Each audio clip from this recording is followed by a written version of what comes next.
అని వంశీని సత్యవర్ధన్ మీద వీళ్ళు తప్పుడు కేసు వీళ్ళు బనాయించారు. కోర్టును తప్పుదోవ పట్టించారు, తప్పుడు సాక్ష్యం తానిచ్చాడు అని చెప్పి వీళ్ళు ఎఫ్ఐఆర్ రిజిస్టర్ చేసి ఆ ఎఫ్ఐఆర్ రిజిస్టర్ చేసిన కాపీని తీసుకొని పోయి సత్యవర్ధన్ అమ్మను, సత్యవర్ధన్ నాన్నను, సత్యవర్ధన్ అన్నను అందరినీ కూడా బెదిరించి ఫిబ్రవరి 12వ తారీఖున సత్యవర్ధన్ అన్న దగ్గర నుంచి ఒక తప్పుడు కేసు వాళ్ళ అన్నతో పెట్టించారు. ఏమని పెట్టించారు? ఈ వ్యక్తి సత్యవర్ధన్ అనే వ్యక్తిని కిడ్నాప్ చేసుకొని పోయారట. అది ఎవడో చూశాడట.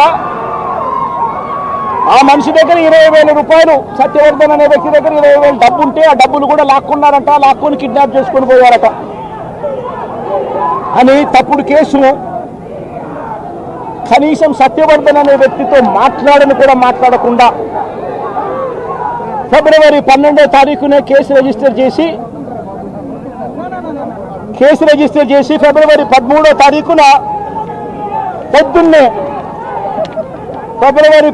తారీఖున పొద్దున్నే వంశీని అరెస్ట్ చేశారు. సత్యవర్ధన్ దగ్గర నుంచి స్టేట్మెంట్ తీసుకునింది 13వ తేదీ సాయంత్రం, 13వ తేదీ రాత్రి, 13వ తేదీ సాయంత్రం. అంటే అంతకు ముందు స్టేట్మెంట్ కూడా తీసుకోకుండా వంశీని అరెస్ట్ చేయడం, ఆ వర్షన్ను మళ్ళా సత్యవర్ధన్ అనే వ్యక్తితో 13వ తారీఖు సాయంత్రం మళ్ళీ వంశీ ఇలా చేశాడని చెప్పించడం, అది దారుణంగా లా అండ్ ఆర్డర్ ఏ స్థాయిలో ఉంది అని చెప్పడానికి ఇది ఒక పెద్ద నిదర్శనం. నిజంగా నేను చెప్తా ఉన్నా, ఒక మనిషి ఏదైనా తప్పు చేసిన ఆ వ్యక్తిని శిక్షిస్తే పోలీసులకు ఎవరికైనా గౌరవం ఉంటుంది. కానీ ఇవాళ జరుగుతూ ఉన్నది రాష్ట్రంలో ఏం జరుగుతూ ఉంది? మీకు నచ్చని వాడిని దొంగ సాక్ష్యాలు వీళ్ళే క్రియేట్ చేస్తూ ఉన్నారు, దొంగ కేసులు వీళ్ళే పెడతా ఉన్నారు. దొంగ సాక్ష్యాలు, దొంగ కేసులు పెట్టి ఇల్లీగల్గా మనుషులను తీసుకొని వచ్చి అరెస్ట్ చేస్తూ ఉన్నారు. అరెస్టులు చేసి నెలలు జైళ్ళల్లో పెట్టే కార్యక్రమాలు జరుగుతూ ఉంది. నిజంగా డెమోక్రసీ అన్నది ఏ స్థాయిలోకి దిగజారిపోయిందో చెప్పడానికి అందుకే వంశీ కేసు ఒక ఉదాహరణ అని చెప్తా ఉన్నా. ప్రజాస్వామ్యం నిజంగా ఏ స్థాయికి దిగజారిపోయింది అని అంటే, నిన్న కూడా చూసాం పిడుగురాళ్లలో మున్సిపాలిటీకి సంబంధించి అక్కడ జరిగిన మున్సిపల్ వైస్ చైర్మన్ ఎన్నుకునే ఎన్నిక పిడుగురాళ్లలో 33 మంది ఉంటే కార్పొరేటర్లు 33 మంది వైసీపీనే గెలిచింది.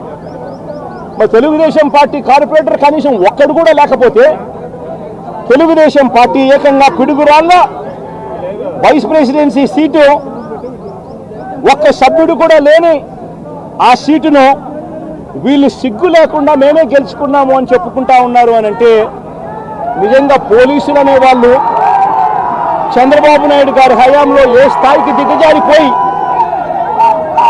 ప్రజాస్వామ్యాన్ని కూనీ చేస్తా ఉన్నారని చెప్పడానికి నిదర్శనం. తిరుపతిలో 49 సీట్లకు 48 సీట్లు వైసీపీ గెలిచింది.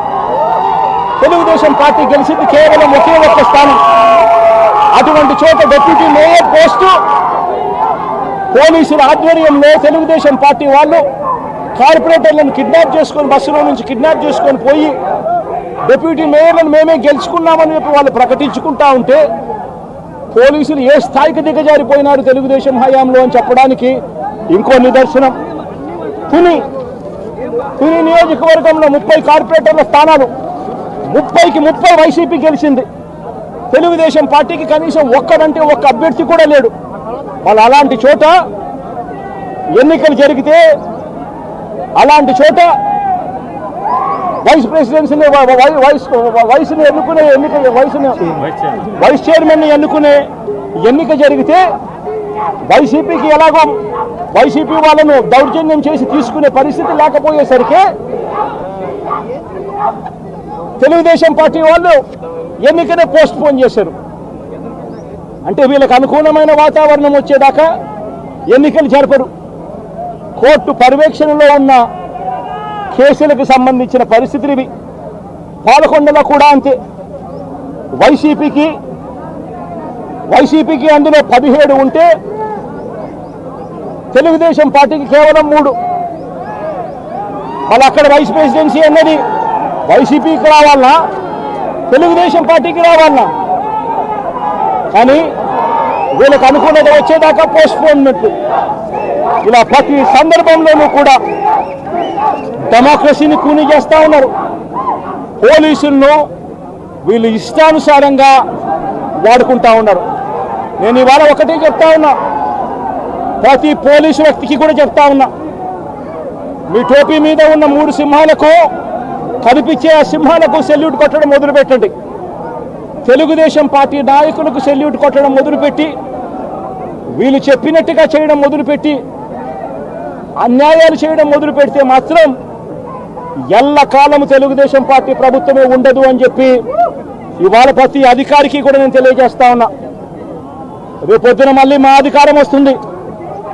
వచ్చినప్పుడు అన్యాయం చేసిన వీళ్ళందరినీ, వీళ్ళ అధికారులందరినీ, అన్యాయం చేసిన ఈ నాయకులందరినీ కూడా పట్టణంలో తీసి నిలబెడతామని చెప్పి కూడా ఈ సందర్భంగా తెలియజేస్తా ఉన్నాను.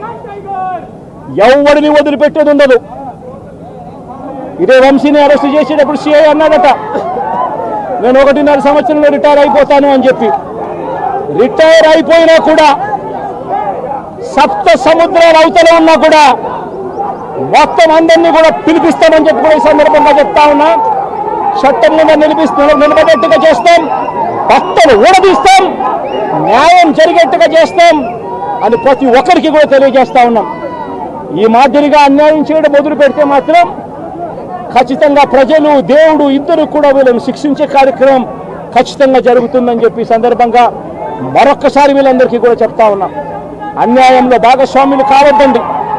మీ టోపీ మీద ఉన్న సింహాలను గౌరవించండి, వాటికి సెల్యూట్ కొట్టండి, మీ వ్యక్తిత్వాన్ని కాపాడుకోండి అని చెప్పి ఈ ప్రతి అధికారికి కూడా ఈ సందర్భంగా తెలియజేస్తా ఉన్నాం. సెలెక్టివ్గా కొంతమంది లీడర్స్ని టార్గెట్ చేసి అరెస్ట్ చేస్తూ ఉన్నారు. దాన్ని ఎట్లా చూస్తారు? మన పేరు నాని, ఇవాళ వంశీ, ఇటీవల కొంతమంది అరెస్ట్, నందిగం సురేష్, ఇట్లా దాన్ని ఎలా చూడాలి? ప్రజాస్వామ్యం కూలిపోతా ఉంది అని చెప్పడానికి ఇవన్నీ నిదర్శనాలు. ప్రతి కేసు ఇల్లీగల్ కేసే. ప్రతి కేసులోనూ కూడా వీళ్ళే బెదిరిస్తా ఉన్నారు, అవతలను బెదిరిస్తా ఉన్నాడు అని చెప్పి వీళ్ళే కేసులు పెడతా ఉన్నారు. అసలు బెదిరించేది ఎవరిని బెదిరిస్తా ఉన్నారు? ప్రతి విషయంలోనూ వీళ్ళే. పారిశ్రామికవేత్తలను వదలడం లేదు, రాజకీయ నాయకులను వదిలిపెట్టడం లేదు.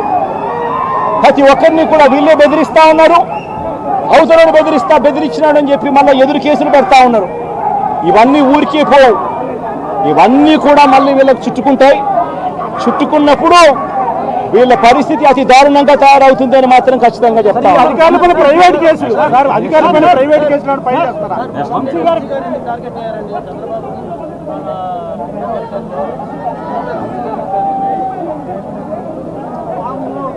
వంశీని ఎందుకు టార్గెట్ చేస్తా ఉన్నారు అనేది చంద్రబాబు నాయుడు గారికి వంశీని చూస్తే తన సామాజిక వర్గం నుంచి ఒక వ్యక్తి ఎదుగుతున్నాడు, చంద్రబాబు నాయుడు గారి కన్నా గ్లామరస్ గా ఉన్నాడు, లోకేష్ గారి కన్నా గ్లామరస్ గా ఉన్నాడు, ఒక మనిషి ఎదుగుతున్నాడు అని అంటే తట్టుకోలేడు తన సామాజిక వర్గంలోనే. అందుకని కొడాలని నేను చూసినా ఆ మనిషికి జీర్ణించుకోలేని ఆక్రోశము, వంశీని చూసినా కూడా జీర్ణించుకోలేని ఆక్రోశము. ఎందుకంటే చంద్రబాబు నాయుడు గారి కన్నా చక్కగా ఉంటారు కాబట్టి వీళ్ళిద్దరు. అవినాష్ కూడా పాపం ఎప్పుడో ఒకసారి టార్గెట్ అవుతాడు, ఎందుకంటే లోకేష్ కన్నా చక్కగా ఉన్నాడు కాబట్టి. ఇది చంద్రబాబు నాయుడు గారి మనస్తత్వం. ఆయన కొడుకు ఆ సామాజిక వర్గంలో వాళ్ళు మాత్రమే లీడర్లు. వాళ్ళకి ఎవరైనా పొరపాటున వాళ్ళకు అనుకూలంగా లేకపోతే సామాజిక వర్గం నుంచి వాళ్ళని వెలేయడము. ఇదే చంద్రబాబు నాయుడు గారు, రామోజీరావు, ఆంధ్రజ్యోతి రాధాకృష్ణ, TV5 వీళ్ళు ముగ్గురు. నిజంగా ఇది ఒక మాఫియా రాజ్యం. చంద్రబాబు నాయుడు అనే వ్యక్తిని ముఖ్యమంత్రిగా చేయడం కోసం, చంద్రబాబు నాయుడు అనే వ్యక్తికి ఓట్లు వేయించడం కోసం ఒక మాఫియా సామ్రాజ్యం వీళ్ళంతా. ఆ మాఫియా సామ్రాజ్యంలో ఎవరైనా చంద్రబాబు నాయుడు గారికి వ్యతిరేకంగా వాళ్ళ సామాజిక వర్గంలో ఈ అవినాష్ కానీ, నాని కానీ, వంశీ కానీ ఇలాంటి వాళ్ళు ఎవరైనా నిలబడితే, పాప మా శంకర్రావు కానీ, మా బ్రహ్మనాయుడు కానీ ఇటువంటి వాళ్ళు ఎవరైనా నిలబడితే అంతే, వాళ్ళ సామాజిక వర్గంలో తప్పు పుట్టారు, వాళ్ళ అన్యాయస్తులు అని వాళ్ళ మీద తప్పుడు కేసులు పెట్టడం, వాళ్ళ మీద ఇల్లీగల్ అరెస్ట్ చేయించడం, వాళ్ళ మీద బురద చల్లడం, వాళ్ళని ట్రోల్ చేయించడము, ఇవన్నీ కూడా చంద్రబాబు నాయుడు గారి నైజం, లోకేష్ గారి నైజం చూపిస్తుంది. ఇవన్నీ కూడా ఈ తప్పుడు కేసులు పెట్టిన అధికారుల పైన మీ పార్టీ పోరాటం ఏమైనా ఉందా? ఇన్ఫాక్ట్